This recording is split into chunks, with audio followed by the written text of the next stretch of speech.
Hello everyone! Ayan, magluto tayo ngayon ng napakasarap na ginisang Baguio beans at fried chicken para sa ating dinner. Ayan.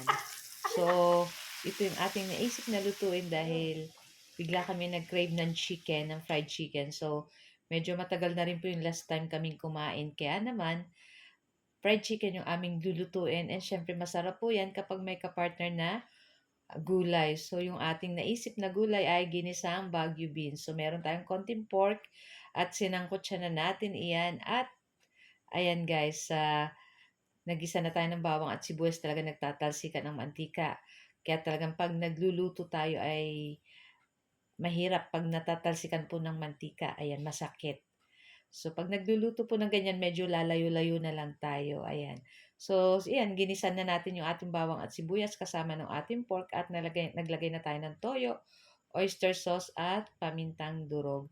And then, i-mix-mix lang po natin iyan hanggang mag-combine na yung lasa dun sa ating ginigisang bawang at sibuyas. Pagkatapos, pwede na nating ihulog dyan yung ating Baguio beans na in-slice lang po natin ng katulad ng ganyan. Tapos, imimix lang po natin ang Baguio beans is madali lang naman pong maluto. So, maglagay lang tayo ng tubig para may sabaw-sabaw itong ating Baguio beans. So, meron tayong pang sabaw sa kanin. Ayan. Tapos, syempre, masarap po talaga pag may pritong fried chicken. Tapos, mainit pa yung fried chicken. Yung parang napapaso pa yung dila mo pagkain. Pero, yun yung masarap dun. Tapos, ang sausawan ay ketchup or sweet chili sauce. Ayan.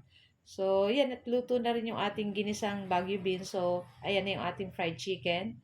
Binabaliktad-baliktad ko na guys. At hihintayin lang natin yan maluto at mag-golden brown. Ayan, yung side to side.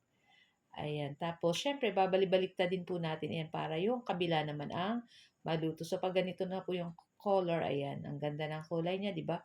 Pwede na po natin yan hanguin. Ayan. Tapos, syempre, wag natin kalimutan gumamit ng paper towel para yung excess oil nitong ating fried chicken, syempre, hindi po natin makain at masipsip ng paper towel.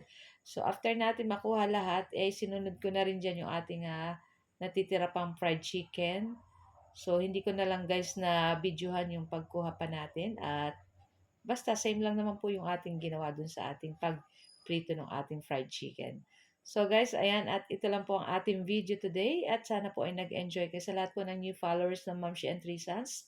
Maraming salamat po sa inyo, lalo na dun sa ating mga dati ng mga followers na lagi po nagko-comment at nag-heart react. Maraming salamat po sa inyong lahat. So guys, ayan na at tara na, samahan nyo na po kaming kumain itong ating napakasarap na ulam. For today's video, walang iba kundi yung ating fried chicken at ginisang Baguio beans.